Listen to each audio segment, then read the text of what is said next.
Hey, how's it going, guys? This is Dean with Tech in Action. Today we're talking about the Xiaomi Mi Mix 3.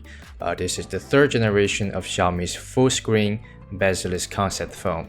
The optics are similar in design to before. The cameras and fingerprint readers are basically at the same location.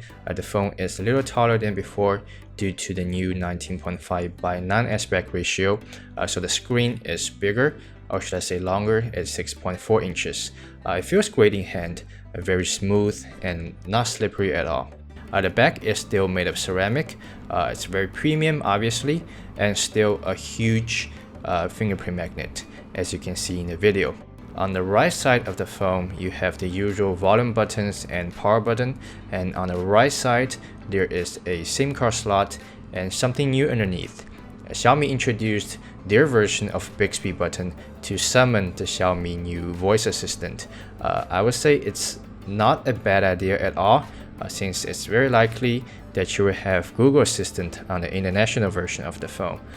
For what it's worth, you can also remap it to launch the camera, to open a specific app or other actions. Depends on the software development. So it's a good thing. Also, there's no headphone jack on this phone, something that does not surprises me anymore. The unboxing experience is not very interesting at this point.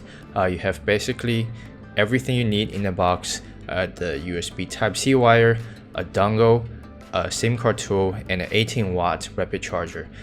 Before I forget, this phone does support Quick Charge 4 Plus. That is if you're willing to buy the additional charger. It comes with a hard plastic case as well, though the color of the case may vary, depends on the color of the phone you order. That's what I heard. Also, there's a 10-watt wireless charger included in the box. So the charging is not gonna be like really fast, but still a nice feature to have. Speaking of new features, there's something that's hard not to talk about. So in an effort to make the full bezel-less phone as a new trend among Chinese smartphones, Xiaomi introduced the new sliding mechanism to hide the front cameras. It certainly reminds me of many slider phones we used decades ago. Still, it's very innovative, so to speak. They're definitely the first one to do it in the new smartphone era, but raises eyebrows at the same time. To me, durability is the first thing come to mind. Say if you dropped it, it's easier to break than the other phones, and it's certainly less dust-proof than the others.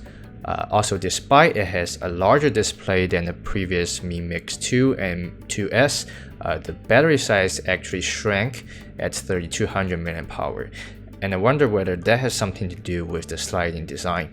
That also means it's going to be hard for this phone to last a full day, something you should keep in mind.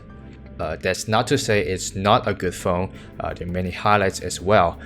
The camera scored third highest in DxO benchmark, and when I was using the phone at the store, I did see a noticeable improvement to Xiaomi Mi 8. The pictures are crisper and have more details in the low light. Of course, further tests are needed in the future videos. So what do you think of the slider design, and which slider phone have you used in the past?